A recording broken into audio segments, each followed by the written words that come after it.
Yeah bro, first of all so మీ అందరికీ మరియు ఈ వీడియోను చూస్తున్న ప్రేక్షకులందరికీ సంక్రాంతి శుభాకాంక్షలు. సో ఈ సంక్రాంతి పర్వదినాల సంక్రాంతికి వస్తున్నాము సినిమా చూసేసి రావడం జరిగింది. సో సినిమా ఎలా ఉందో చెప్పాలంటే హానెస్ట్గా నేను చెప్తా ఉన్నాను, నాకైతే అబో యావరేజ్ అని నాకు అనిపించింది. సో ఎందుకంటే నేనేం అనిల్ రావిపూడి గారు అంటే అబో యావరేజ్ పర్లేదు బాగానే ఉందని నాకు అనిపించింది. అంటే నేనేం అనిల్ రావిపూడి గారు కొత్తగా డిఫరెంట్గా తీస్తారని నేను ఎక్స్పెక్ట్ చేసి రాలేదు. మనకు తెలుసు ఆయన మూవీస్ F2 కావచ్చు, F3 కావచ్చు, లేకపోతే సర్లే నీకెవరిలో కామెడీ సీన్స్ కావచ్చు, ఎలా ఉంటుందో మనకు తెలుసు. సో నేను ఎక్స్పెక్టేషన్స్తోనే వచ్చినాను. ఓకే, మనకు ఎంగేజింగ్గానే తీస్తారనమాట. నాకైతే మూవీ పర్లేదని అనిపించింది. బట్ కానీ క్లియర్ విన్నర్ అయితే absolute clear winner, obvious clear winner ఎవరంటే డాకు మహారాజ్ అనమాట. ఈ సంక్రాంతి సీజన్లో డాకు మహారాజ్ తర్వాత సంక్రాంతికి వస్తున్న మూవీ. అండ్ ఫ్యామిలీ ఆడియన్స్ అయితే సంక్రాంతికి వస్తున్నా బాగా వస్తారు ఈ మూవీకి వచ్చేసి. అండ్ ప్రో వెంకటేష్ గారు వచ్చేసి కింగ్ ఆఫ్ ఫ్యామిలీ ఎంటర్టైన్మెంట్ అంటారనమాట. సో ఆ విధంగానే వెంకటేష్ గారు అయితే అవుట్ స్టాండింగ్గా పర్ఫామ్ చేస్తారు. నాట్ ఓన్లీ వెంకటేష్ గారు, ఐశ్వర్య రాజేష్ గారు, మీనాక్షి చౌదరి గారు, ఈ ముగ్గురు బాగా పర్ఫామ్ చేస్తారు. అండ్ వీళ్ళందరికంటే స్టాండౌట్ అయ్యేటివి రెండు ఉన్నాయి. సో నెంబర్ 1 ఏంటంటే బీమ్స్ మ్యూజిక్ అనమాట. ఆయన గోదావరి గట్టు సాంగ్ కావచ్చు, లేకపోతే బావా సాంగ్ కావచ్చు, సెకండ్ హాఫ్లో వచ్చి యాటిట్యూడ్ పొంగల్ సాంగ్ కావచ్చు. సో ఈ 3 సాంగ్స్ హైలైట్గా ఉంటుంది. ఇది బీమ్స్ కాకుండా ఒక చిన్న అబ్బాయి ఉంటాడనమాట, వెంకటేష్ గారి అబ్బాయి, బుల్రాజు క్యారెక్టర్ చేసిండే ఆ అబ్బాయి అయితే నేను కొరికేస్తా ఇలాంటి క్యారెక్టరైజేషన్తో వస్తాడు. సో ఆ అబ్బాయి కూడా స్టాండ్ అవుట్ అయినాడు మూవీలో. మనకు ఓవరాల్గా బ్రో అంటే మూవీ లైక్ అనిల్ రావిపూడి గారి మార్క్లోనే కొంచెం రెగ్యులర్గానే ఉన్నప్పటికీ మనకు కామెడీ అంతా కూడా కొన్నిసార్లు ఫోర్స్డ్ కామెడీ అనిపిస్తుంది, కొన్నిసార్లు నవ్వు వస్తుంది. ఓవరాల్గా మూవీని ఎంగేజింగ్ అనేది తీసి ఒక అబో యావరేజ్ మూవీ, ఫ్యామిలీ ఆడియన్స్ అయితే బాగా ఇష్టపడతారు. మన అమలాపురం కానించి కోనసీమ మొత్తం బ్యాక్గ్రౌండ్ మొత్తం అదే చూపించారు. చాలా బాగుంది. హీరోయిన్ మాత్రం ఆవిడ బాగా చేశారు, చాలా బాగుంది. ఇద్దరు బాగా చేశారు. Yeah first of all Sankranti శుభాకాంక్షలు. సినిమా వచ్చేసి మైండ్ బ్లాక్ బస్టర్ సినిమా. ఇప్పుడు ఆల్రెడీ దిల్ రాజు గారితో మాట్లాడాం కూడా.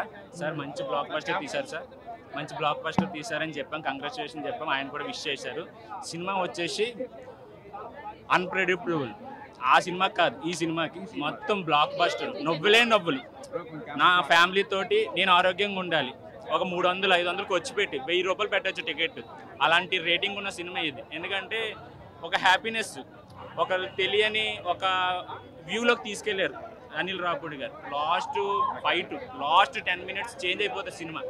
ఫస్ట్ నుంచి లాస్ట్ వరకు ఒక క్యారెక్టర్ ఉంది, ఒకే ఒక క్యారెక్టర్, ఆ చిన్న పిల్లడు మాత్రం మంచి అవార్డు వస్తుంది ఈసారి. చాలా మంచి బాగుంది. అంటే పిల్లలని ఓటీటీకి దూరంగా పెట్టాలన్న చిన్న కాన్సెప్ట్ తీసుకుని అతను ఎలా మాట్లాడాడు, ఎలాగా కన్విన్స్ చేశాడు. మంచి రైటింగ్ స్కిల్స్ బాగా రాశారు. డైలాగ్స్ చాలా బాగున్నాయి. అమ్మాయికి అబ్బాయిలకి మధ్యన మంచి రైటింగ్ స్కిల్స్ బాగా రాశారు. చాలా బాగా పండాయి.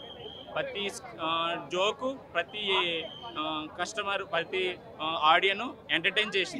సంక్రాంతి ఫెస్టివల్ అంటే మనం నవ్వుకుంటాం, డబ్బులు ఖర్చు పెడతాం, కోడి పందాలు అవి ఇవి ఉంటాయి కదా. దీంట్లో మొత్తం కామెడీయే. ఇంట్లో జరిగే కామెడీ ఎలా ఉందో అనిల్ రావిపూడి అలా తీశాడు. దీన్ని న్యాచురల్ చాలా బాగా తీశాడు, కష్టపడ్డాడు. సాంగ్స్ 3 సాంగ్లు అయినా అత్యద్భుతంగా ఉన్నాయి. మీకు తెలుసు కదా, గోదావరి గట్టు మీద రామశిల అదిరిపోయింది సాంగ్ అది. తర్వాత డింగ్ అని సాంగ్ కూడా ఉంది, బాగుంది. తర్వాత మన వెంకటేష్ గారి పాడిన పాట చాలా బాగుంది. ది బెస్ట్ సినిమా అన్న, మొత్తం కామెడీయే. ఫస్ట్ హాఫ్ సెకండ్ హాఫ్ కామెడీయే. ఇంత Sankranti festival the best cinema ఎందుకంటే ఏదీ లేదు. నిన్న బాలయ్యది కూడా చూసాం, కానీ ఫస్ట్ హాఫ్ ట్విస్ట్ ఉంటే చాలా బాగుంది. తమ్మని మీద కిరగొట్టాడు. కానీ ఇవాళ ఇది 2 పాటలు బాగున్నాయి. అందరూ కంపల్సరీ చూడాలి. సంక్రాంతికి ఎవరైతే ఊళ్ళో వెళ్ళిన వాళ్ళు ఉంటారో వాళ్ళందరూ వచ్చి చూడాల్సినటువంటి సినిమా. ఫ్యామిలీ ఎంజాయ్ చేస్తారు గ్యారంటీ, అదైతే పక్కా. వెంకటేష్ అంటే వెంకటేష్, అంతే కామెడీ. నేను 5 ఇస్తాను, అందులో డౌటే లేదు. అసలు డబ్బులు వేస్ట్ లేవు. నేను ఫ్యామిలీతో వచ్చా, వాళ్ళు కొంచెం షైగా ఉంటుందని వెనకాల ఉన్నారు. Number 1 cinema. Hi hello, mesmerize చేసే మూవీ ముచ్చట్లు, రిలీజ్ అయిన వెంటనే రివ్యూస్, మీ అభిమాన తారల రియల్ స్టోరీస్, సినిమా సమాచారం ఏదైనా క్షణాల్లో మీ చెంతకు. మరింకెందుకు ఆలస్యం, యోయో సినీ టాకీస్ ని సబ్స్క్రైబ్ చేసుకోండి. హలో నోటిఫికేషన్ కోసం గంట కొట్టడం అస్సలు మర్చిపోకండి.